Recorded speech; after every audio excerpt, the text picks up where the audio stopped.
ناس كتير جدا سألتنا عن محتوى كتاب حريف فرنساوي، اللي هو جزء من مجموعة حريف، اللي هي مجموعة بتخليك تتكلم فرنساوي في أسرع وقت وأقل مجهود ممكن. الكتاب بيتقسم ل3 أجزاء.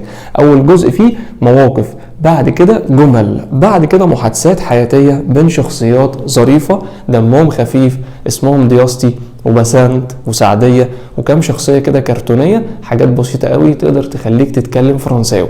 انت هتعيش اللحظة معاهم، يعني مرة هتاخد كلام دياستي وتبدأ تقول زيه، وهتبدأ مرة تاخد كلام بسنت لو انت بقى تجربي تاخدي كلام بسنت وتقولي زيها في 40 محادثة. الكتاب ده جواه 40 محادثة، يعني نص الكتاب محادثات، ده غير المواقف وغير الجمل اللي انت بتقابلها بنسبة 90% في حياتك اليومية. يعني كل الجمل اللي بتقابلها في الأكل في الشرب في أي مكان، صباح الخير صباح النور، حاجات ظريفة حاجات خفيفة، هتلاقيها في كتاب حريف فرنساوي. تقدر تعمل محادثة في البنك، تقدر تعمل محادثة مع الدكتور، محادثة في الصيدلية، محادثة وانت بتتكلم مع حد عن الجنسيات، بتقدم في كورس، بتحجز اي حاجة، بتتكلم مع حد في التليفون. الكتاب ده هو سرك ووسيلتك واسهل طريقة تبتدي بيها من غير تشتت ومن غير اي وجع دماغ.